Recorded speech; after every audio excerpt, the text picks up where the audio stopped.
Jätkame. Parem kasvatus, lapse iseloomu kujundamine.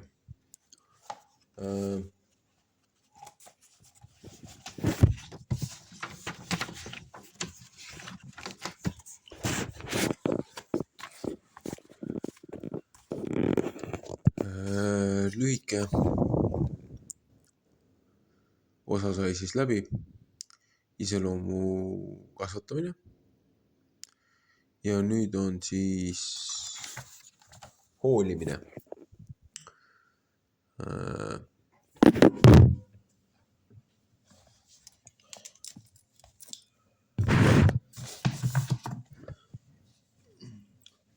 Tänapäeva Ameerika Ühendriikides on võimalik, et 18-aastane neiu või noormees lõpetab keskkooli, kolledži või ülikooli nii, et ta ei ole kunagi hoolitsenud beebide eest või teda isegi süles hoidnud ega kunagi lohutanud või abistanud teist inimest, kes hädasti abi vajas. Ükski ühiskond ei suuda kaua püsida, kui tema liikmed ei õpi neid tundeid, motivatsioone ja oskusi, mis on seotud teiste inimeste abistamisega ja nende eest hoolitsemisega.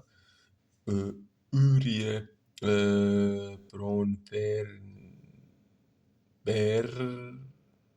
Brenner hoolimise aspektid, headus, õrnus, kaastunne. Kõikidest väärtustest, millele me mõtleme hea iseloomu ehitamisel meie lastes, on inimsuhete keskmes hoolivus, millest kasvavad välja ja tugevnevad ka teised väärtused, austus, vastutus, usaldusväärsus, ausus, õiglus ja julgus.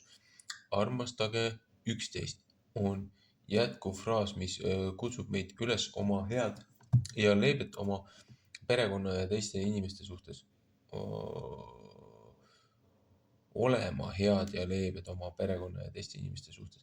Me leiame, et need, kellele on osutatud armastust ja headust selle kõige õigemas mõttes, on need, kes ise osutavad headust. Paljus on see kui vastuvõtmise ja andmise ja uuesti vastuvõtmise ring. Paljud lapsed ja täiskasvanud meie maailmas on üksikud või hooletusse jäetud. Meie perekonnad on hõivatud ja meil on vähe aega üksteise eest hoolitsemiseks. Väga noorte, väga vanade ja väga vanade eest hoolitsemisel toetume me lasteaedadele, lapsehoidjatele, agentuuridele ja vanadekodudele. Keegi teine hoolitseb meie laste eest nende elu kõige tähtsamatel ja kriitilisemate kujunemisaastate jooksul. Keegi teine hoolitseb meie kõrges vanuses pereliikmete eest siis, kui nad vajavad enim füüsilist ja emotsionaalset tuge. Toetatud elamise residentsides pakub professionaalne meeskond süüa, personaalset hoolekannet ja korraldab meditsiiniabi inimestele, kes vajavad osaliselt hoolitsust ning vanadekodud pakuvad elukohta vanuritele. Sellised kohad võivad pakkuda põhilist kohta, kus magada, süüa, riideid ja mõningast nõustamist, kuid meeskonna isiklik pühendumus iga elaniku eest hoolitsemisel on tavaliselt piiratud ja seda tuleb jaotada hulga hoolitsust vajavate inimeste vahel. Kui anname need hoolitsuskohustused täielikult üle teistele, riskime nende inimeste emotsionaalse tervisega, keda me armastame. On ka teisi, kes tunnevad end üksikuna ühiskonnast kõrvale jäänud. Inimesed leiavad hädas olles koha varjupaigas, kus hoolitsetakse mõne põhivajaduse eest, et üle elada veel üks päev. Meie linnades on varjupaigad kodututele, orbudele, vägivalla all kannatanud naistele, kodust ära jooksnud teismelistele tüdrukutele, rahututele poistele ja narko- või alkoholisõltlastele. Siiski on lugematul hulgal inimesi, kes elavad lahuselu, isegi väiksed lapsed, teismelised ja noored täiskasvanud, kes otsivad kedagi, kes neid armastaks, neile tähelepanu pööraks ja nende unistusi ja lootusi kuulaks. Üksikud inimesed, paljudel inimestel ei ole perekonda, lapsi ega sõpru või on nad lihtsalt otsustanud elada oma elu üksi. Meie tehnoloogia on tänapäeval arenenud mõnes ühiskonnas nii kaugele, et inimene võib sõna otseses mõttes elada oma elu üksi, kordagi kodust väljumata, ilma vajaduseta suhelda mõne teise inimolendiga. Interneti ja kulleriteenuste kaudu on võimalik töötada, sisseoste teha, saada meelelahutust või haridust. Kes hoolitseb selliste inimeste eest, kui neil on füüsilised ja emotsionaalsed mured. On mõned, kellel on perekond, kuid nende perekond ei hooli neist, nende lapsed ei külasta neid, nende naabrid isegi ei tea, kas nad on kodus või vajavad midagi. Isegi noored perekonnad on mõnikord isoleeritud, elades oma sugulastest kaugel ja tundes vajadust olla teistega koos. Ühes eelkoolis, kus ma töötasin direktorina, pani üks noor ema väikelapse kirja ja saabus iga päev varakult kohale, et kohtuda teiste emadega ning ma märkasin, et ta veetis aega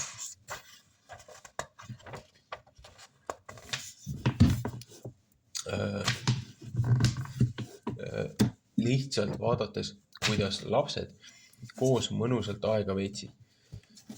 Peale seda, kui ma temaga rääkisin ja sain teada, et ta ei ole kohapeal, et tal ei ole kohapeal ei perekonda ega sõpru, alustasime emade hommikuse vestlusringiga, kuhu kutsusime ka teisi emasid rääkima nende muredest seoses perekonnaga.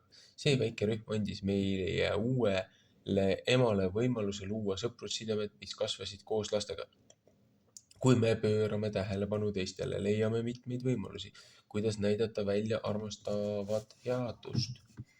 Küsige järgmisi küsimusi. Millal oli viimane kord, kui te hoolitsesite kellegi eest või toetasite neid tähenduslikul viisil? Millised olid asjaolud? Millises emotsionaalses seisundis oli inimene, kelle eest te hoolitsesite? Kas nad olid ärevuses või väsinud, häiritud või ülekoormatud? Näljased või segaduses, võib-olla olid nad lihtsalt üksildased. Millised olid teie enda tunded, kui saite teadlikuks selle inimese vajadustest, mida tegite järgmiseks? Mõelge selle üle ja teie, kes hoolitseb teie eest. Tavalised perekonnad satuvad mingil hetkel kriisiolukorda, olgu selleks siis raske haigus või surm, lahutus või hülgamine, töökaotus või rahalised raskused. Kuidas me saame sellistes muret tekitavates olukordades üksteise eest hoolitseda? Oluline küsimus on, kas meie lapsed arendavad endas tundlikkust mõista, kui keegi vajab abi. Hoolimise aspektid, headus. Heategu on midagi, mida me teeme ja mis on kellegi kasulik või valmistab naudingut ja rahulolu mõnele teisele isikule. Nii andja kui vastuvõtja tunnevad end hästi seoses selle kogemusega. Üldiselt näitavad inimesed välja headust, kui nad avavad teistele oma kodu uksed, toovad kellegi sünnipäevaks lille, kutsuvad naabrilapsed oma koju mängima, annavad ettekandjale heldelt jootraha või tunnistavad oma kaastöötajat hea töö eest. Sellised heateod ei nõua suurt emotsionaalset oskust, aga teistele headuse osutamine on seotud ka enda naudingutundega. Kui ma olin veel tütarlaps, läksin sageli peale tänupüha või jõululõunat koos emaga viima toitu proua Graadüle vanemale naisele, kelle käed olid artriidi tõttu nii konksu tõmbunud, et ta suutis vaevu kahvlit hoida. Ma mäletan ema tõelist heameelt, kui ta valmistas ette karpe kalkuni, salati ja muude maitsvate toitudega, mida ta oli valmistanud. Ma mäletan ka proua Graadi tänulikkust kodus valmistatud toidu eest, eriti selgelt on mul meeles, kuidas ta istus meid oodates verandal oma toolis, tundis, et ta naudib meie külaskäiku samavõrd kui toitu, mille me olime kaasa toonud. See oli lihtne tegu, aga ma mäletan väga selgelt nende kogemuste detaile, samuti oma tundeid sellest ajast. võime olla tundlikud üksilduse suhtes kõikjal meie ümber. Söögi tegemine oli minu ema and ja ta jagas oma tehtud toite rõõmust, mida see talle valmistas. Ja selleks, et anda väga vajalik söögikord teistele, need varajased kogemused köögis valmistades väikesi lõunasööke või sünnipäevakooke või paeroogasid kiriku lõuna jaoks sisendasid minusse rõõmu teistele toidu valmistamise ja nende pisukese aja jagamise üle. Kui mul sündisid oma lapsed, oli köök üks meie lemmikkohtadest, kuna selles paigas sündisid head asjad. Nüüd on minu kord valmistada ja serveerida toitu ja mind aitasid minu lapsed. Nüüd on mu tütar saanud selle teiste eest hoolitsemise anni ja isegi töötava emana võtab ta aega, et valmistada lõunat mõnele hädasolijale või istuda ja kuulata hädas olevat sõpra. Õrnus. Õrnus on viis, kuidas me hoiame kassipoega või lille või vastsündinud beebit, kui lapse motoorika areneb, vajab ta julgustust olla pehme, vaikne või hellõrnade objektide ja loomadega. Kui ma tõin välisreisidelt suveniire oma lapselastele, ütles nende ema neile, et nad peavad olema õrnad või tähelepanelikud ja hoidma neid asju väga ettevaatlikult. Nukke koheldi alati väga õrnalt, kui need võeti oma riiulid. Kui me näeme, et lapsed muutuvad käitumiselt nooremate suhtes mõnevõrra karmiks, siis me ütleme neile, ole õrn. Vanemad ei ole alati õrnad oma lastega rääkides, olgu tegemist nende distsiplineerimise või jalgrattasõidu või kingapaelte sidumise õpetamisega. Kui me oleme õrnad selles suhtes, kuidas me räägime või mingit ülesannet täidame, siis me oleme ka tundlikud selle suhtes, kuidas teine inimene tajub meie tegevust ning me soovime rääkida lahkemalt ja pehmemalt, vältides karmi või ägedat kõneviisi. Lapsed on sageli koostööaltimad õrna valve peale, võrreldes valju ja nõudliku käsuga. Rahulik vastus vaigistab raevu, aga haavav sõna õhutab viha. Õpetussõnad 15.1. Kaastunne. Teisalt on kaastunne segatud inimese sügava empaatiaga kellegi teise kannatuse leevendamiseks. Üks näide on Lev Tolstoi kirjutistest selgitab seda emotsionaalset ulatust, mida kaastunne teenib. Ta kirjutab kingsepast, keda tunti hea ja ausa käsitöölisena ja kelle maine andis talle pidevat tööd. Loos on kingsepp saanud vanaks ja meenutab naise surma puhul vallandunud sügavat kurbust, kui ta jäi üksi hoolitsema oma väikse lapse eest, keda ta sügavalt armastas. 2 vanemat last olid surnud juba enne, kui ta abikaasa ja tema lein oli suurem, kui ta suutis kanda. Ta mõtles saata oma poja sugulase juurde elama, aga see oleks olnud poisile liiga valus. Nii otsustas ta ise hoolitseda oma poja eest ja jätkata ka kingade valmistamist. Ühel päeval jäi poiss haigeks ja kingsepp hoolitses ta eest kogu oma armastusega, kuid poisi seisund halvenes ja ta suri. Kingsepp oli jälle leinas. Olles üksi jäänud, arvas ta, et tema elu pole elamist väärt. Pärast mõningat üksinduse ja meeleheite aega külastas teda üks sõber, kes teda julgustada tahtes, soovitas lugeda Uut Testamenti ja õppida, kuidas elada Jumalale nii, et tema kurbus võiks asenduda rõõmuga. Kingsepp otsis Uue Testamendi ja hakkas lugema lugusid Jeesusest ja imedest, mis parandasid inimesi. Ta luges iga päev natuke, kuid peagi oli ta neist sõnadest nii haaratud ja veetis lugedes juba pikki tunde. Päeval ta töötas ja vaatas aeg-ajalt tänaval inimesi, et näha, kas ta tunneb ära saapad, mida ta oli parandanud ja teab inimesi, kellele need kuuluvad. Ühel õhtul ta uinus piibli lugemise ajal ja nägi unes, et järgmisel päeval tuleb tema juurde Kristus. Millise ärevusega ta tegi järgmisel hommikul oma tavalisi rutiinseid töid, valmistades endale suppi ja teed ning alustades tööd, vaadates aeg-ajalt välja tänavale, ta ootas väga erilist külalist Kristust, kuid päev algas, nägi ta tuttavaid saapaid Stefanose vana mehe jalas, kes pühkis kõnniteid taskus oma korteri eest. Kes pühkis kõnniteid tasuks oma korteri eest. Aga sel hommikul märkas kingsepp, kui raske oli Stefanosel liikuda, siis pani ta oma töö kõrvale ja kutsus mehe sisse jooma tassikest teed ja pisut puhkama. Peale mõnda teetassi sügavamõtteliselt vestlust mees lahkus, tänades kingsepa lahkuse eest, mis oli soojendanud tema ihu ja hinge. Hiljem nägi ta ema koos beebiga, kes värisesid külmast.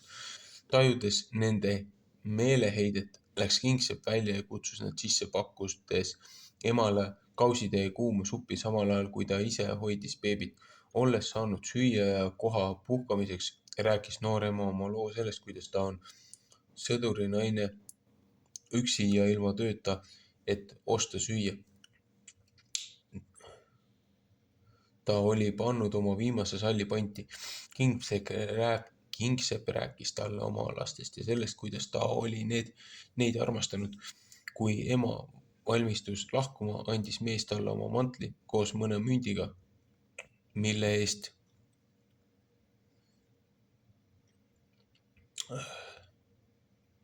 sall pandimaest tagasi lunastada.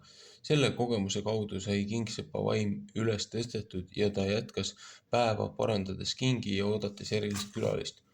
3. inimene tuli sel pealelõunal kingsepa akna juurde. Vana naine, kellel oli poolik kott müümata jäänud õuntega,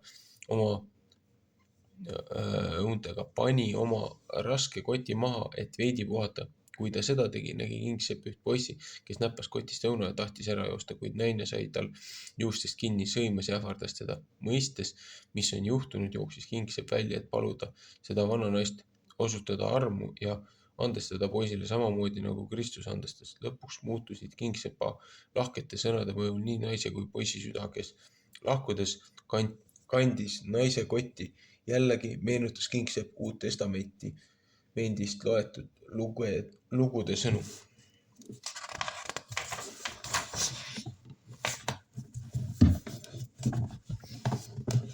Õhtul võttis kingsepp riiulist lugemiseks Uue Testamendi ja meenutas eelmisel ööl nähtud unenägu. Siis kuulis ta mingit häält ning pead pöörates nägi ta nägemust seisvatest inimestest, kuid ta ei tundnud neid algul ära. Siis hüüdis üks teda nimepidi, see oli Stefanos, ta naeratas ja kadus. Teine hääl hüüdis teda, see oli noor ema oma lapsega, kes ka naeratas ja kadus. Lõpuks ilmusid naeratades vana naine ja poiss ning nemadki kadusid. Kingsepp vaatas evangeeliumi teksti lugedes Kristuse sõnu. Mida iganes oled teinud kellele tahes mu kõige pisematest vendadest, seda te olete teinud mulle. Ta mõistis, et Kristus oli tulnud tema juurde sel päeval ja et ta oli tema vastu võtnud. Aja jooksul muutus kingsepa lein rõõmuks, sest ta oli teeninud sel viisil, kui Kristus teenis. Toltsi jutustus. Kus on armastus, seal on ka Jumal. Räägib armastavast headusest ja kaastundest ning see on imeline näide sellest, kui tähtsad on meie väikesed heateod üksteise suhtes. Kingsepal võisid olla tagasihoidlikud materiaalsed võimalused, kuid ta oli rikas kaastundest. Oma õnne otsides oli ta teinud õnnelikuks teised ja tema meeleheide asendus lootusega.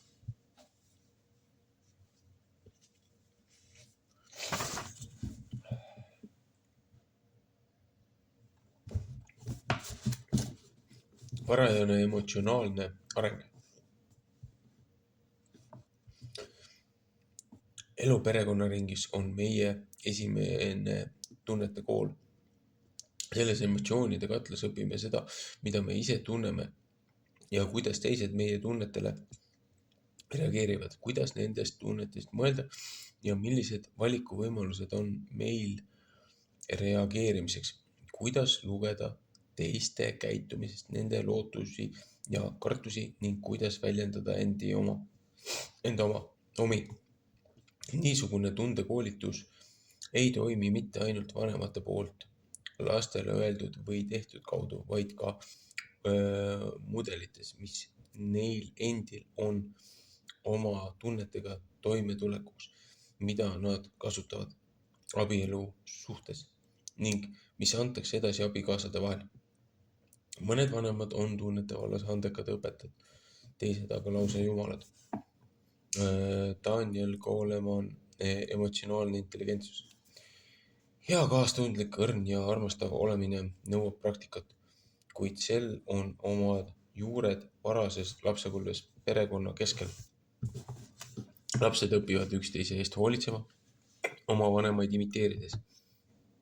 Nad õpivad oma tunnetega toimetulemist vaadates, kuidas nende vanemad endi tunnetega toime tulevad. Nad mõistavad kõiki neid mõisteid selle järgi, kuidas neid koheldakse, õrnalt, lahkelt, armastavalt. Nende mäng on selle koolituse tõenduseks. Jälgige, kuidas koolieelikud räägivad oma mänguasjade ja nukkudega samamoodi, kuidas nende ema räägib nendega. Või vaadake väikesi poisse, kes kõnnivad ringi käed taskus nagu nende isal. Nad imiteerivad kõike tegevusi, käitumist, maneere, suhtumisi ja vanemate reaktsioone emotsioonidele. Kuna meie emotsioonid suunavad meie tegevusi, ei tea väikesed lapsed alati, kuidas käituda, kui nad on vihased või kurvad. Nad lihtsalt lasevad kõigil välja tulla, teinekord kasutavad teistsugust taktikat, et näha, mis juhtub. Vanemad on laste õpetajad nende esimestel eluaastatel, kui nad on tunnete väljendamise ja juhtimise õppeprotsessis. Seetõttu on vanemate eeskuju lapse emotsionaalse tervise kasvamisel kõige olulisem element. Vaatame imiteerimise ja kiindumise instinktiivset protsessi. Lapse kiindumus vanemasse. Emotsionaalne side tekib peale tihedat füüsilist ja emotsionaalset kontakti. Selle määrab isa ja ema või hooldaja reageerimisvõime. Beebisid tõmbavad näod, nad vaatavad teie silmi ja suud, kui te räägite. Nad naeratavad teile vastu ja jätkavad sellist vastastikust suhet nii kaua, kui nende huvi püsib. Kui vanema näos ei ole muutust, kaotab laps huvi ja pöörab ära või muutub pahuraks. Kui emotsionaalset tagasisidet ei ole, ei teki ka kiindumust ja laps otsib sellist ühendust kuskilt mujalt. Läbi kogu lapsepõlve on vanema ja lapse vahel väikesed korduvad emotsioonide vahetused, mis panevad elule emotsionaalse ja sotsiaalse aluse. Mõnikord viidatakse sellele kui tantsule. Ema annab oma beebile teada, et ta tunneb, mida laps tunneb, kirjeldab Daniel Stern, kes on uurinud seda hämmastavat emade ja imikute vahelist suhtlemist. Sellised hääletused pakuvad imikule rahustavat emotsionaalse seotuse tunnet ja emad saavad neid oma beebide omavahelise suhtluse jooksul umbes kord minutis. See vanema lapse mäng tekib loomulikult teel, kui täiskasvanud kiinduvad esimestel elupäevadel ja kuudel oma imikusse. Ema naeratab ja beebi naeratab, ema nõnda öelda koogab ja beebi koogab, ema laulab, beebi liigutab oma suud, nägu ja käsi, üritades jäljendada, mida ta näeb ja nautides mängu. Sellised mängulised vastastikused suhted on tavaliselt kõigis kultuurides ja teenivad selle erilise vanema lapse armastuse ja mõistmise sideme loomise eesmärki. Peale esimest õnnestunud kiindumissidet vanemaga või peamise hooldajaga võib imik selle võime üldistada, et siduda end emotsionaalselt teiste valitud isikutega. Laps ja vanema side sõltub tema eest hoolitseva isiku kättesaadavusest, nii et kui lapse hädanuttu ei võeta kuulda, õpib ta peagi, et ta ei saa sellele isikule enda eest hoolitsejana loota. Väiksed lapsed vajavad kiindumust, olla emade ja isade lähedal, kui nad arendavad oma füüsilised ja mentaalsed võimed sellele tasemele, et suuta kommunikeerida liikumise ja kõne kaudu. Võite olla kindel, et niipea kui laps hakkab roomama või kõndima, ei taha ta enam, et teda kantaks. Kui teda üritatakse üles tõsta, hakkab ta protesteerima. Olge häälestatud. Väga varakult kujunenud side jätkub, kui laps kasvab ja õpib oma tundeid väljendama ning kasutab suhtlemiseks keelt, kui interaktiivne mäng muutub lapsega koos ja vanemad on häälestatud. Ka peale jumalikku beebiaega on nad samuti hästi teadlikud neist peenetest muutustest, mis toimuvad läbi keskmise lapse ja noorukiika. Nad teavad oma laste tujusid, nende emotsioone, eemaltõmbumist ja avastust. Kui vanemad tunnevad oma last lähedalt, on uks suhtlemiseks alati avatud, ka tormiliste aastate jooksul. Nad näitavad mõistmist ja annavad tagasisidet armastaval ja üles ehitaval viisil. Kas ta on haiget saanud või mures, mis toimub? Ma tunnen oma last ja tean, et miski häirib teda. Emotsionaalne areng. Lühidalt Talarise instituudist.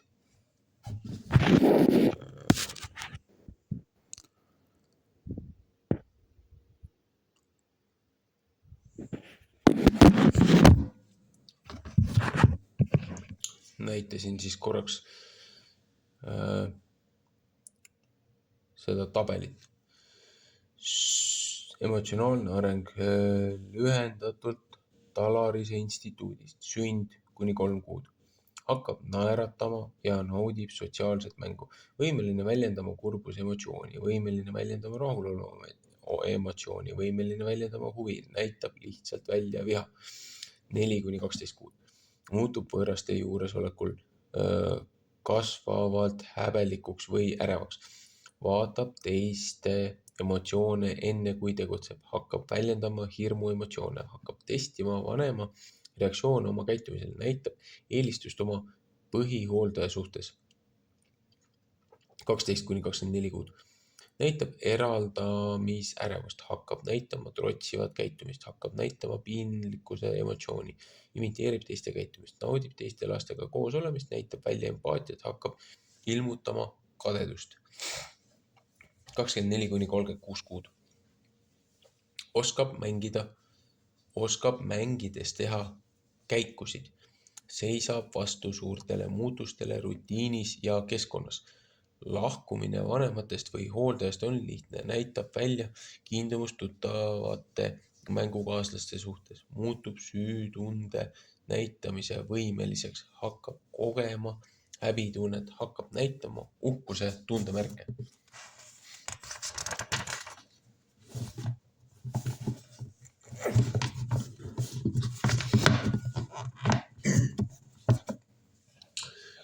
Kui kiindumus puudub.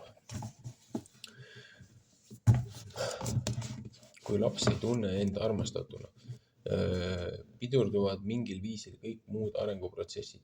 Me viitame selle emotsionaalsele kaotusele kui ühele lapsepõlve haavadest. Sellel on tohutu mõju kogu sotsiaalsele arengule, kuna varajane kiindumus on kriitilise tähtsusega väikese lapse võimele luua tulevikus pikaajalisi sõprussuhteid ja intiimseid suhteid. Kuna esimesed eluaastad moodustavad usalduse arengu kriitilise perioodi, siis lapsed, kelle emotsionaalsed vajadusi ei märgata või neile ei vastata, ei saa tunda sidet vanematega või hooldajaga. Selle asemel, et põnevusega uurida enda uut maailma ja õppida seda tundma, on sidemeteta lapsed rahulolematud, rahutud või skeptilised. Emotsionaalse arengu kaart. Kas te teate, millal beebi on võimeline näitama teatud emotsioone. Järgneva osa on Talalise uurimisinstituudi loodud esimese 3 eluaasta emotsionaalne arengukaart. Mõned vanemad võivad üllatuda, kui varakult võib laps väljendada viha või trotsi. Pange tähele ka sotsiaalset suhtlust, mille tulemuseks on tunnete väljendamine, olgu need siis positiivsed või negatiivsed. Teine aspekt, mis puudutab tunnete väljendamist, on lapse instinktiivne huvi õppida tundma teda ümbritsevat maailma. Me soovitame vanematel vaadata seda kaarti sageli, et teada, kuidas oma kasvava lapse terveid emotsioone toetada. Kuidas ma pean tundma? Esimese 2 eluaasta jooksul vaatavad väikesed lapsed neid ümbritsevate inimeste peale, et interpreteerida nende emotsioone ja teada, kuidas nad peaksid käituma. Selline käitumine, mida tuntakse kui sotsiaalset viitamist, on omamoodi vihje sellele, mida teha, kui midagi juhtub. Näiteks, kui maimik jookseb liiga kiiresti ja ta kukub, vaatab ta kõigepealt oma ema poole, et näha tema reaktsiooni. Kui see on ainult komistus ja ema ei ole ehmunud, tunneb ka laps end hästi, tõuseb üles ja jätkab oma teed. Aga kui ema näitab välja ärevust, vastab laps sarnase reaktsiooniga, väljendades oma hirmu. Niisugused väiksed episoodid korduvad ja laps õpib, et ta saab iseendaga hakkama. Kui see oli ainult pisikene valu või et ta võib sattuda segadusse selle valu tugevusest ja sellest, kuidas see paneb teda ennast tundma. Lõpuks koguvad lapsed piisavalt kogemusi, et luua enda tunnetus sellest, mida nad peaksid tundma. See oli vaid väike müks, mul on kõik hästi. Või kui laps on saanud tõsiselt haiget, siis ta mõtleb, see on päris valus ja ma tahan nutta. Kui vanem reageerib üle, võib see muuta lapse kartlikuks, seetõttu on hea reageerida lahke ja rahuliku häälega, rääkides lapsele, mida sa teed, tõmmates tegevusega tema tähelepanu kõrvale. Sa said kõva kopsu, toome jääkoti ja paneme selle suu pea peale sinna kohta, kus sa ära lõid. Siis sa tunned ennast palju paremini. Sellisel viisil näitab vanem välja mõistmist ja lahkust ning laps õpib, kuidas vastata emotsioonidele asjakohaselt ja kindlustundega. Emotsioonide mõistmine. Sõna emotsioon on tuletatud ladinakeelsest sõnast motere, mis tähendab liikuma. Olemuslikult on emotsioonid tegutsemisimpulsid, millest igaüks mängib unikaalset rolli. Suhtlemine emotsioonide kaudu. Esimestel kuudel peale sündi hakkavad vanemad märkama mõningaid imiku põhireaktsioone, kurbus või rahulolematus, viha, hirm ja rõõm tulevad esile. Kui imik üritab instinktiivselt anda edasi seda, mida ta tunneb, vanemad peavad eristama erinevaid nuttusid, et saada aru, kuidas reageerida. Esialgu on nutva lapse vajaduse mõistmine tõsine katsumus. Seetõttu võtavad noored lapsevanemad nutva beebi sülle ja rahustavad teda kustutavate sõnadega, kuna võib-olla vajab tagasi olemist. Aga kui nutt jätkub, hakkavad nad otsima mingit muud lahendust. Kas sa vajad uut mäed? Oled sa näljane? Lapse emotsioonide korduv nimetamine ja vastav tegevus treenib või arendab tema käitumismustrit. Järjepidevad reaktsioonid mitte ainult ei ehita lapse emotsionaalset sõnavara, vaid õpetavad teda ka ette aimama, mis juhtub peale seda, kui ta väljendab ühte oma tunnetest. Kui ma naeratan ja häälitsen, siis ta mängib minuga. Kui ma nutan oma näljanuttu, siis ta toidab mind. Kui ma nutan oma pahatujunuttu, siis ta võtab mind sülle ja kiigutab. Lapsevanem õpib peagi katse-eksituse meetodil, milline lapse nutu hääl ja too on mingi vajadusega seotud. See on pahatujunutt, see on unenutt, see on valunutt. Imik ei suuda sõnadega oma vajadustest vanematele teada anda, mistõttu on tema emotsioonid kommunikatsioonivahendiks vanemate või hooldajaga. Värsked lapsevanemad küsivad sageli, kas nad peavad lapsi iga kord sülle võtma, kui ta nutab. Tuntud lapsepsühholoog doktor Bartelson kinnitab, et lapsi ei helitata esimese eluaasta jooksul ära, kui ollakse nende juures või võetakse neid nutu korral sülle. Tegelikult vajavad beebid suhtlemiseks süles olemist. Lühikese aja jooksul õpib ema eristama nälja, valu, solvumise või üksinduse nutusid. Emotsioonide nimetamine. Kuidas seda tunnet kutsutakse? Kuigi erinevaid tundeid on sadu, leiavad uurijad, et on mõned emotsioonide põhiperekonnad nagu viha, nauding, kurbus, hirm, üllatus, vastikus ja häbi. Iga laia kategooria või perekonna sees on palju täpsemaid variatsioone ja tunnete segusi. Näiteks paneb naudingu beebi naeratama, kui ta mängib vanematega mängu, kus on beebi, ja ta tunneb mõnu või rahulolu, kui talle pannakse kuiv mähe või antakse piimapuder, lemmikmänguasi või lauldakse laulu. Teised tunded naudingu perekonnas võivad olla armastus, rõõm, hea meel, lõbustus, põnevus, õnn, rahulolu ja õndsus. Hirmu perekonna tunnete hulka võivad kuuluda ärevus, hirm, õudus, ettevaatlikkus, kohkumus, närvilisus ja mure. Kurbuse tunde perre kuuluksid lein, kurbus, süngus, melanhoolia, enesehaletsus, üksindus, nukrus, meeleheide ja depressioon. Viha perekonnas on pahameel, viha, vaen, tüütus, ärritus, vaenulikkus, nürdimus ja raev. Üllatus perekonna tunded on šokk, hämmastus, imestus ja imetlemine. Häbi perekonna variatsioonid on süütunne, piinlikkus, pahameel, kahetsus, alandus ja kahjutunne. Kui maitset väljendatakse negatiivselt, on tundeks vastikus.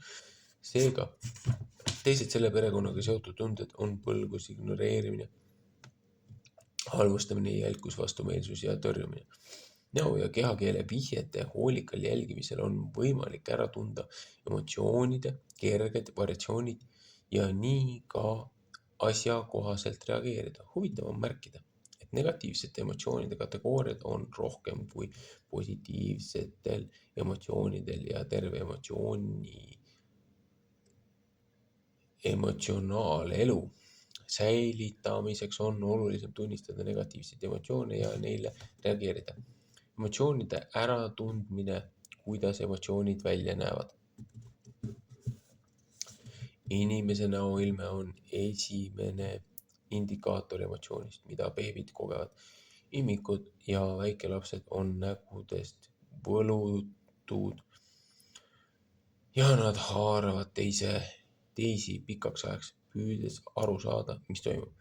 Nägu, keha ja hääletoon edastavad emotsioonide peeni erinevusi.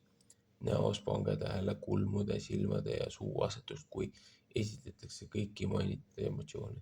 Õnnetunne on lihtne tabada naeratava suu ja säravate silmade järgi. Kurbuse ilme näitab allapoole keeratud suunurkasid ja rippuvaid silmalaugusid koos kergitatud kulmude keskosaga. Õnnelikud ja kurvad näod, mida lapsed joonistavad ja mida me saame lisada oma sõnumitele, on kergesti äratuntavad. Hirmu ja üllatuse ilme on väga sarnased, kuid me võime neid eristada, pöörates tähelepanu kulmude ja suu asendile. Üllatusilme võib ära tunda pärani silmadest, tõstetud kulmudest ja avatud suust, mis peaaegu meenutab suurt naeratust. Hirmuilme on pisut erinev, pisut üles pööratud kulmudega, näo keskosas ja ümmarguse avatud suuga. Meie tunded on loomulik reaktsioon meie kogemustele. Kui midagi juhtub, tekitab see tunde, mille me kas reageerime automaatselt või õpime teatud viisil vastama. Kehas toimuvad filosoofilised muutused, mis annavad märku automaatsest reaktsioonist. Näiteks hirmule on 2 peamist füsioloogilist reaktsiooni. Kiire sissehingamine, mis toob kopsudesse hapnikku ja annab energiat kätele ja jalgadele põgenemiseks või võitlemiseks ja pärani avatud silmad lisavalguse saamiseks, mis on vajalik informatsiooni kogumiseks ja otsustamiseks, kas põgeneda või jääda kohale, võidelda, nõndanimetatud võitluse või põgenemise instinkt. Kõik need reaktsioonid toimuvad millisekundite jooksul ja panevad tööle kogu keha. Viha ilmet kirjeldavad pilukil silmad, kortsuskulmud ja pinge tõustes kokku surutud suu. Nägu muutub vereringe kiirenedes punaseks ja käed tõmbuvad viha kasvades rusikasse või pingule, tuues kehasse rohkem energiat füüsilise jõu kasutamiseks. Kui te katsetate erinevaid emotsioone, tunnetate muutusi vereringes, naha temperatuuris, lihaste pinges või lõdvestumises, vaadake peeglisse ja pöörake tähelepanu näoilme muutusele. Need harjutused aitavad vanematel õppida ära tundma enda ja teiste, eriti laste emotsioone. Kui me suudame emotsioone varajastes etappides identifitseerida, siis suudame laste emotsioone ära tunda ja neisse sekkuda. Emotsioonide kasvamine. Emotsioonides on ka oma tugevusvahemikke. Vaadake last, kes proovib oma kingapaelu kinni siduda. Ta vaatab, kuidas tema vanem toimib. Siis alustab ise. Aga enamasti tuleb esimesel korral sõlm lahti. Ta peab uuesti alustama. Peale mõnda nurjunud katset laps ärritub, vehib käte ja jalgega ning karjub. See kõik on tema tunnete füüsiline väljendus. Siis proovib ta veel kord, kuid see ikka ei õnnestu. On pettumus kasvanud üle vihaks nii, et ta viskab kinga vastu seina või lööb seda jalaga. Tunneme avalike kiirteede või maanteede juhtide ärrituse suurenemist. Kõigepealt juhtub midagi, keegi sõidab teisele autole ette, sundides selle juhti pidurdama. See mõtleb, et tema suhtes käituti valesti. Ta on ärritunud ja otsustab kätte maksta. 2 autojuhti alustavad oma autode abil seeriat manöövreid, mille eesmärk on kontrollida teise tegevust. Nad katsuvad mööda sõita, aeglustavad, kiirendavad, blokeerivad üksteise teed, kuni ärritus kasvab vihaks, seejärel raevuks. Kui viha on kontrolli alt väljas, võtab raev koha üle ja inimene muutub ohtlikuks nii endale kui teistele. Sellises olukorras on maanteeraevu tõttu inimesed üksteist tapnud, sõitnud teelt välja või omavahel kokku põrganud. Kui erinev võiks see stsenaarium olla, kui esmalt ärritust oleks kontrollitud? Lastest teistelt võtta see koht. Ärritusest üle saamine võtab vaid mõned sekundid. Sõit saab jätkuda. Rakendage seda viha juhtimise näidet teistele juhtumitele, kus te tegutsete viha mõjul. Tavaliselt annab emotsiooni kontrollimine parema lahenduse või tulemuse. Teismelisi kiusatakse, kritiseeritakse või alandatakse sageli koolides klassikaaslaste poolt, kasutades sotsiaalvõrgustikke. Mõelge, kuidas need teismelised end tunnevad ja nende viha kasvu ümber kiusajate suhtes. Ja nende viha kasvu ümber küberkiusajate suhtes, kes kasutavad sotsiaalvõrgustikku nende kohta julmade ja valede süüdistuste postitamiseks. Oma soovist olla aktsepteeritud võivad teismelised kriitika ja sotsiaalse tõrjutuse mõneks ajaks alla neelata, kuid see võib kasvada vägivallapunktini, nagu oleme näinud kooli tulistamistes või enesevigastamistes.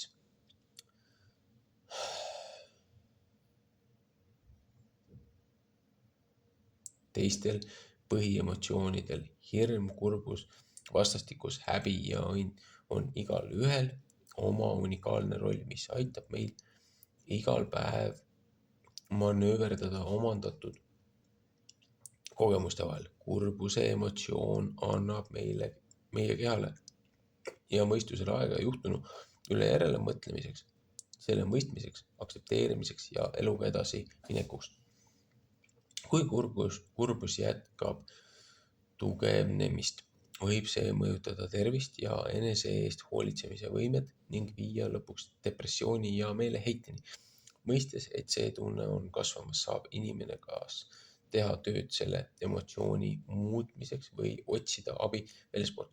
Me peame oma lastes tugevnevad emotsioonid ära tundma, et saaksime aidata neil varakult õppida, kuidas oma käitumist kontrollida või juhtida, et ei tuleks hävitavaid tagajärgi. Üks kõige efektiivsemaid tunnete juhtimise õpetamisviise on lastele eeskujuks olemine. Kui te olete frustreerinud, kartlik, pettunud või häbistatud, mõelge sellele, kuidas te käitute või muudate emotsioone nii, et teie kontrolliksite olukorda. See kujuneb eeskujuks ka teie laste järgmisel korral, kui nemad kogevad mingeid emotsiooni. Emotsioonide juhtimine, meie esimene loomulik tagasiside mingile olukorrale on emotsioon või tunne. Täiskasvanutena oleme õppinud tundeid juhtima.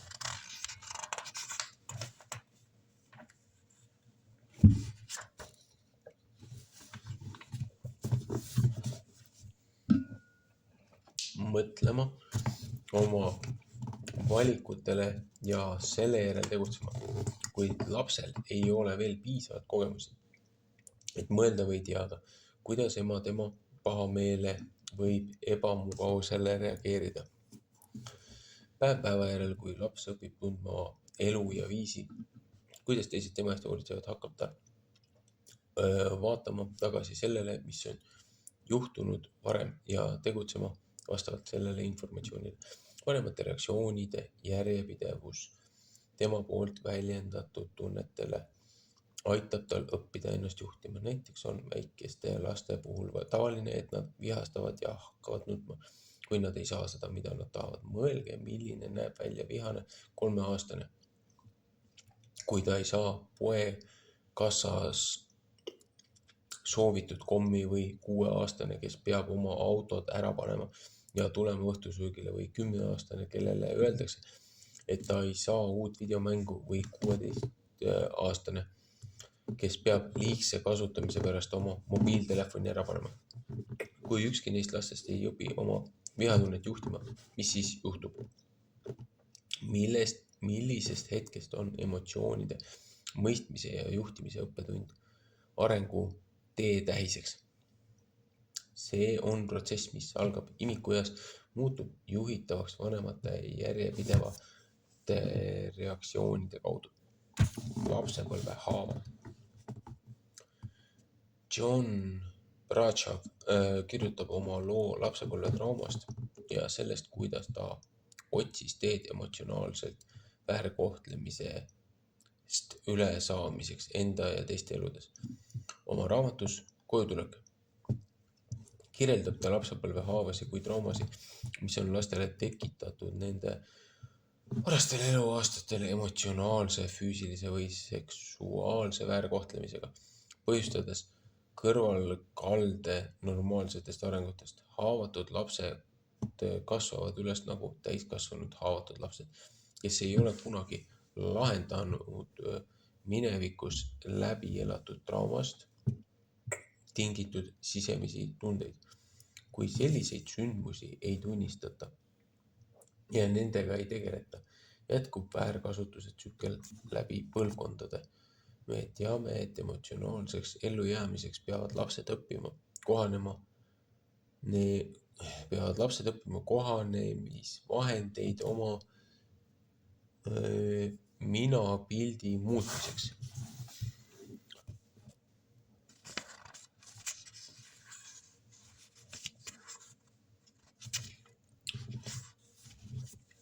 Empaatia mõistmine.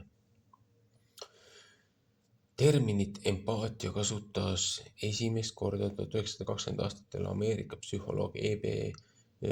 Dick-Traynor, kelle teooria kohaselt empaatia tuleneb teise inimese häda omamoodi füüsilisest jäljendamist, mis tekitab seejärel endas samu tundeid.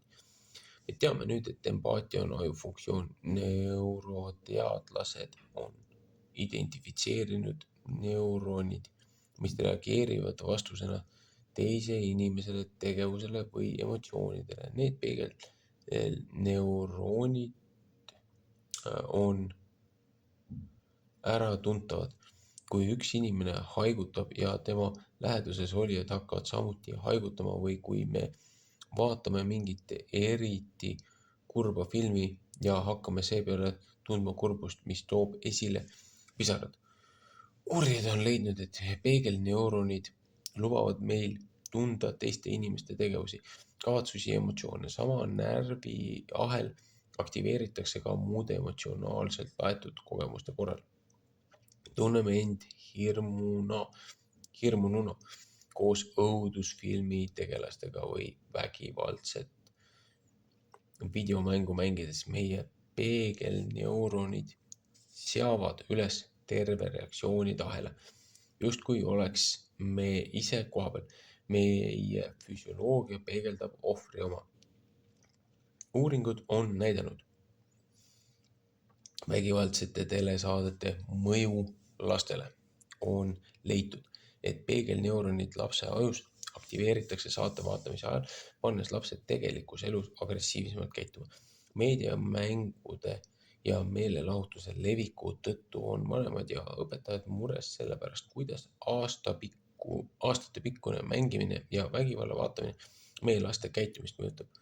Usutakse, et peegelneuronid on olemas juba sünnihetkel, nende aktiivsust on jälginud viisis, kuidas vastsündinud sirutavad oma keele välja vastuseks sellele, kui vanem näitab keelt. See on nähtav ka selles, kuidas imikud imiteerivad näoilmi, helisid ja liigutusi. Selline miimika seletab näiliselt nakkavaid emotsioone, mida väikesed lapsed väljendavad, kui nad nutavad vastuseks teise laste nutule või naeravad, kui teised lapsed naeravad. Selles arenguetapis ei erista laps oma tundeid teiste laste omadest. Ühel päeval jälgisin klassitäit väikelapsi, kui üks ema tõi hoidu oma 2-aastase poja. Kui ta lahkus, oli väike poiss ärritunud ja hakkas nutma. Mõne minuti jooksul lõpetasid mõned teised lapsed mängimise ja kogunesid Timmi ümber, et vaadata teda nutmas ja seda, kuidas õpetaja teda rahustas. Oli hämmastav näha, kuidas mõned lapsed seisid vaadates Timmi nägu, kui tal pisarad voolasid mööda põski alla, kulmud olid kortsus ja suu oli laiali avatud nutus. Ülejäänud keha oli liikumatu, nägu rääkis kogu loo. Peagi hakkasid teised jäljendama nutvat last ja varsti oli klassitäis empaatilisi väikseid lapsi, kes rippusid õpetaja kleidisabas. Üks väike tüdruk hindas kiiruga olukorda ja jooksis tooma oma rätikut, mis oli tema abivahendiks kurvastuse vastu. Kui nutmine siis jätkus ja isegi rätikust abivahend nuttu ei peatunud, proovis ta poissi lohutada patsutuste ja rahustavate sõnadega. Kõik on hästi ja emme tuleb kohe tagasi. Olid ka mõned, kes lihtsalt vaatasid nutvat last, läksid tagasi oma tegevuse juurde. See pilt näitab tunnete eraldustaset 18–24 laste grupis. Kui vanemad ei oska empaatilised olla, mõned vanemad ei luba oma lapsel emotsioone väljendada või proovivad muuta ta tundeid, põhjustades niimoodi käitudes lapses segadust, pahameelt või viha. Vanemad ütlevad, lõpeta nutmine, tegelikult oleks aga vaja identifitseerida tunne ja lasta lapsel jagada seda, mida ta kogeb. kui vanem ei suuda järjekindlalt näidata empaatiat lapse teatud laadi tunnete suhtes, rõõm, pisarad või lähedusvajadus, hakkab laps vältima nende emotsioonide väljendamist või isegi nende tundmist. Sel viisil võib intiimsuhete valdkonnas eeldatavasti kaduda terveid emotsioonivahemikke, eriti kui lapsepõlves olid seesugused tunded varjatud või avalikult ebasoovitavad. Daniel Goleman. Juhised hoolivuse õpetamiseks. Hea emotsionaalne tervis varastel eluaastatel valmistab lapse ette selleks, et kasvades näidata teiste suhetes välja headust ja kaastunnet. Kui lapsed tunnevad end aktsepteerituna ja mõistetuna sellistena, nagu nad on, siis on nad vabad vaatama endast väljapoole ja olema abivalmis teiste suhtes. Kõige efektiivsem treening toimub siis, kui lapsed jälgivad oma vanemaid, kuid siiski on mõningad juhised, mida jälgida, kui suuname tähelepanu teiste eest hoolitsemisele. Õpetage oma lapsi olema tundlikud teiste vajaduste suhtes. Pöörake tähelepanu sellele, mis toimub teie ümber. Kuulake, mida teised räägivad, jälgige keskkonna üksikasju ja teiste käitumist, küsige küsimusi olukorra selgitamiseks või kommenteerige seda, mida näete. B. Olge teadlikud teiste tunnetest ja vajadustest. C. Suhelge sellisel viisil, mis väljendab mõistmist. D. Olge valmis tegutsema selle põhjal, mida näete ja mõistate. See oli siis esiteks. Teiseks. Kaasake lapsed vestlusesse igast vanusegrupist inimestega. Saates lapsed ära mängima selleks ajaks, kui täiskasvanud omavahel räägivad, jätame nad ilma loomulikust suhtlemise õppimise vahendist. Peredes, kus täiskasvanud rääkisid lugusid juhtumistest oma elust ja sellest, kuidas nad lahendasid probleeme, kus lapsed osalesid söögilaua äärsetes vestlustes ja kus ka neilt küsiti arvamust. Kasvasid lapsed ühes tundega, et ka nemad on pere oluline osa ja võimelised vestluses osalema. Nad õpivad kuulama, väljendama tundeid, saavad teadmisi selle kohta, kuidas ületada raskusi ja tähistada saavutusi. Kolmandaks. Õpetage lastele õrnalt sotsiaalseid kombeid ja lugupidamist. Me räägime lastele sageli, mida ei tohi teha, kuid ei oska rääkida ega näidata neile, mida nad peaksid tegema. Selle asemel, et öelda, ära söö nagu siga. Oleks parem väljendusviis, kasuta oma kahvlit ja näri toitu kinnise suuga. Neljandaks, õppige ära tundma tundeid ja näidake, et olete mõistnud seda, mida te näete ja kuulete. Sa oled vihane sellepärast, et sa ei saanud minna välja mängima. Sa ei tunne end hästi, kas sa tahaksid mulle sellest rääkida?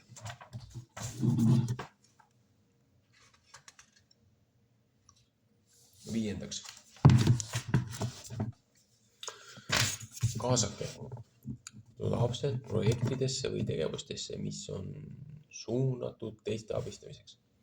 Viige lõunasööki kellelegi, kes on haige, koristage oma ümbruskonda, tehke koostööd kooli või mõned heategevuseks rahakogujaga, hoidke naabrite lapsi, õpetage pühapäeva koolis,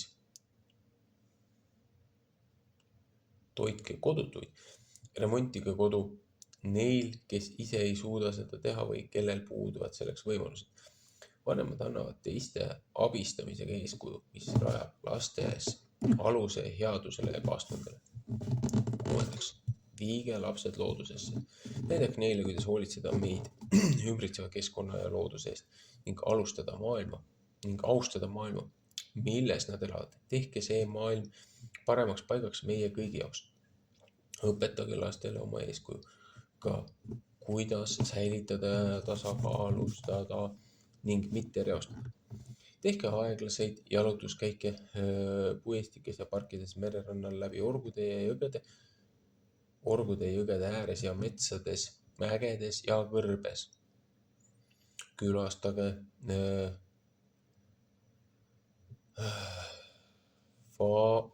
farme, suuri ja väikseid linnu. Rääkige sellest, mida te näete ja kuulete ja tunnete. Laske lastel näha saastatud piirkondasid jõgede ääres ja linnades ning rääkige neile sellest, kuidas see on juhtunud ja mida linnades ning rääkige neile sellest, kuidas see on juhtunud, mida tuleks keskkonna puhastamiseks ette võtta. Lapsed kujundavad selliste kogemuste kaudu oma tundlikkuse looduse suhtes, kui lapsed saavad nautida looduse ilu ja mõistavad meie maa eest hoolitsemise tähtsust, muutub see kogu elu kestvaks kogemuseks. 7. Lapsed peaksid koos vanematega külastama sugulasi.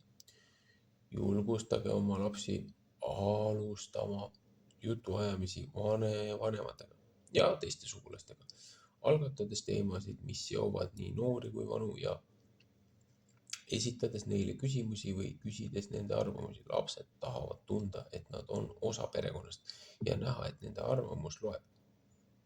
Enne külaskäiku mõtelge mingi väikese töö või projekti peale, mida lapsed saaksid sugulaste jaoks seal olemise ajal teha. See annab lastele midagi, mida oodata, eriti teismelistele, kes võivad tunda põlvkondade vahet. Aidake lastele võimalust teiste eest hoolitsemiseks. Andke lastele võimalust teistest hoolitsemiseks. Esiteks, lemmikloomade eest hoolitsemine. Nooremad lapsed saavad aidata valida lemmiklooma nagu kala, hamster või koer ja neile saab õpetada, kuidas tema eest hoolitseda. Näidake lastele igat tegevust ja julgustage neid, et nad vahetavad akvaariumis vett või puhastavad hamstrikuuri, pesevad ja harjavad koera, hoolitsevad selle eest, et toit ja vesi oleksid iga päev olemas ning õpivad, milline tegevus oleks nende lemmikule õige. Lemmikloom on elav olevus, kellel on samad põhivajadused kui lapselgi. Nii saab sellest suurepärane, kuidas sina ise tunneksid kogemus. Lapsed vaatavad, mida nende lemmikule meeldib teha ja räägivad sellest, milline side neil oma lemmikuga on tekkinud. Pere eest hoolitsemine. See on siis teiseks. Kodu on esimene kool, kus õpitakse eriti üksteisest hoolimist. Igapäevased kodused ülesanded annavad suurepärase praktika teiste eest hoolitsemisel. Kui valitseb koostöö suhtumine kõigil ühiseks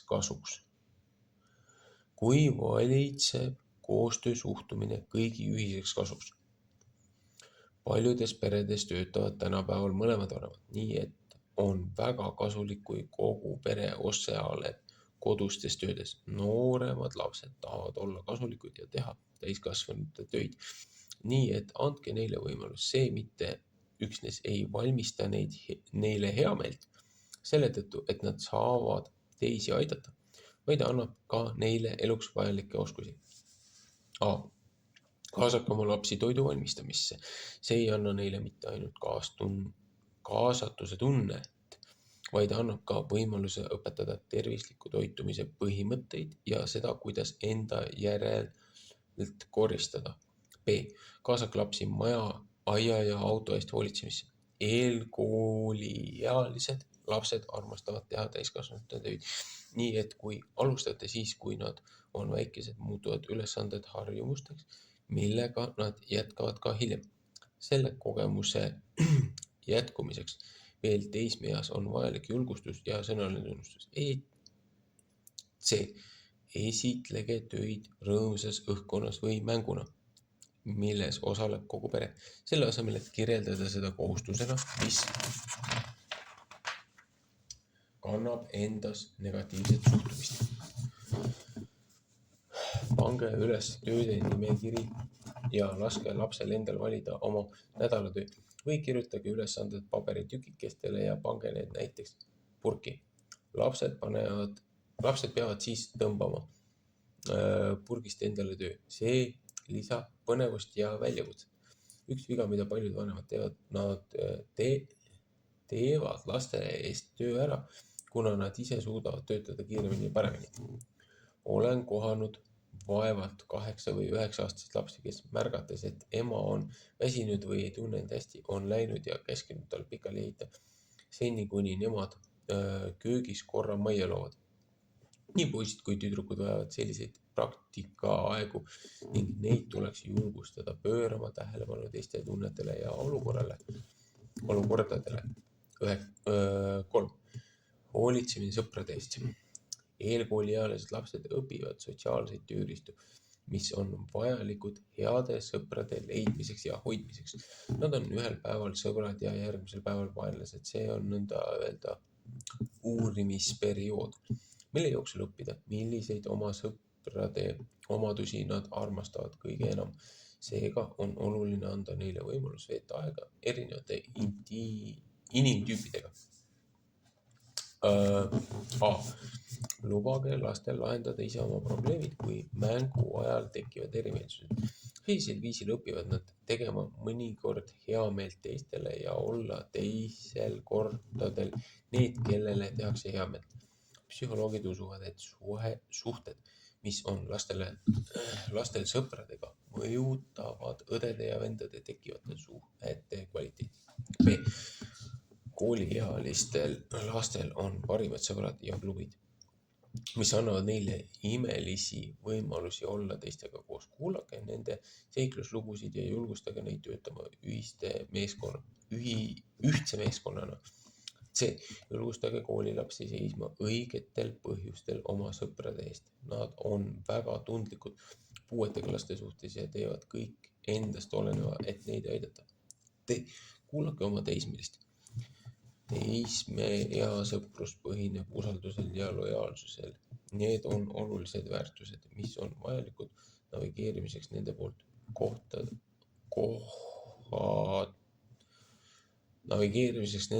kohatavas sotsiaalses pinges.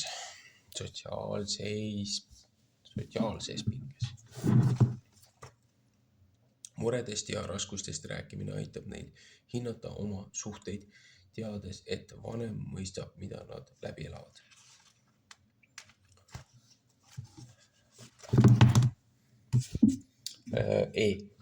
Õpetage teismelisele, mis on suhetes kasulik, mis on kahjulik, kuna teismeiga on praktiseerimisperiood kõigele sellele, mida nad on varem õppinud, on vastutus ja austus, 2 kriitilist omadust, mida teismelised peaksid hindama igas suhtes. Näiteks sõber, kes tarvitab narkootikume või on seotud valimatute suhetega, ei ole hea kaaslane. Head sõbrad hoolitsevad üksteise heaolu eest, nii et kui üks on hädas, siis teine saab tegutseda vastutustundlikult, rääkides teisele tema tegevuse ohtudest või paludes abi usaldusväärse täiskasvanu käest. Sõbra lubamine on tema kahjuliku käitumise heaks kiitmine. Ignoreerimine või selle möödavaatamine, mis laseb tal endist viisi jätkata. 4. Naabrite eest hoolitsemine. USA-s peame teinekord tegema spetsiaalseid jõupingutusi oma naabrite tundma õppimiseks, kuna perekondadel on väga aktiivne elustiil ja nad on liiga hõivatud, et võtta aega. Otsige naabrid, kes vajavad majapidamises abi, näiteks vanemad paaridvõilased, kellel on raskusi füüsiliste ülesannetega toimetulemisel. Küsige, kas neil on mingeid töid, milles nad vajavad abi, kas või lambipirni vahetamine, vihmaveerennide puhastamine, aiatööd või mööbliringi tõstmine. B. Pakkuge end vabatahtlikuks naabrite koduloomade eest hoolitsemisel, võtke postkastist ära nende ajalehed või kirjad, kui nad ise on puhkusel. Millegi tegemine ilma tasu nõudmata on heategu ja lapsed õpivad, et on olemas ka emotsionaalne tasu, näiteks hea meel teiste aitamise eest või rahuldus tehtud tööst.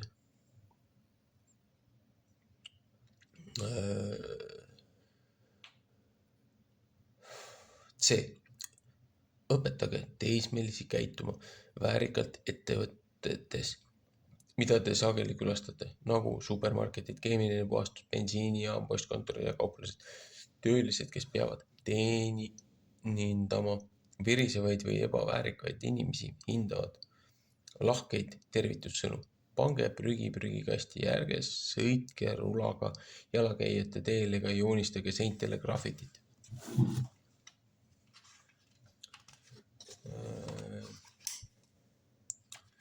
D. Õpetage lapsi hoidma väiksemaid lapsi.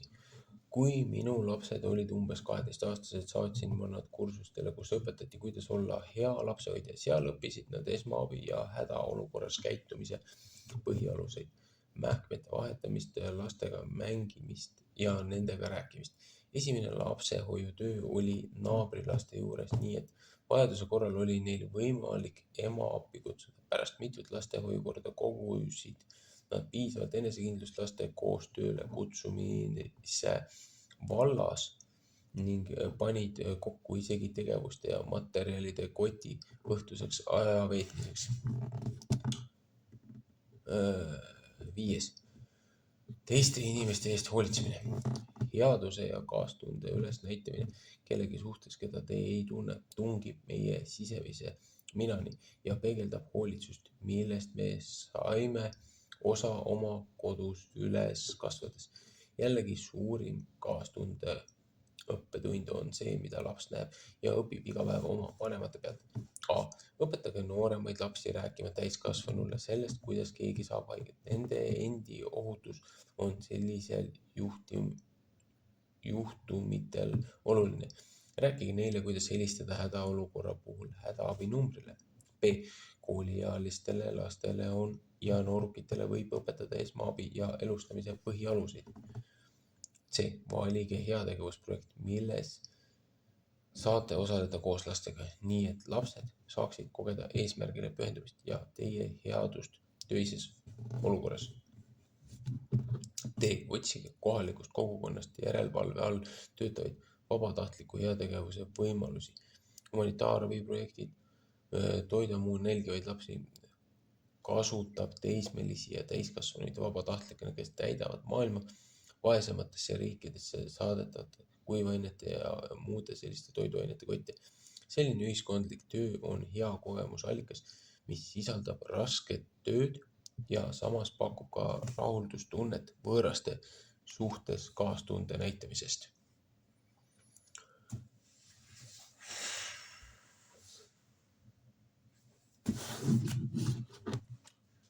Nii. Sellega sai see osa läbi.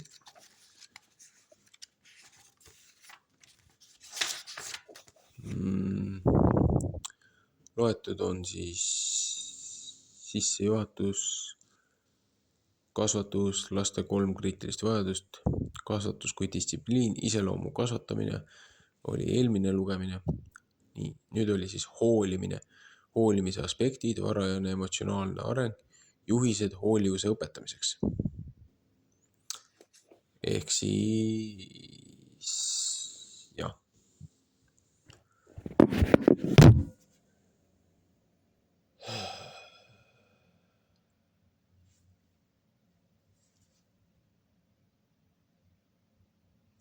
Jätkame teinekord.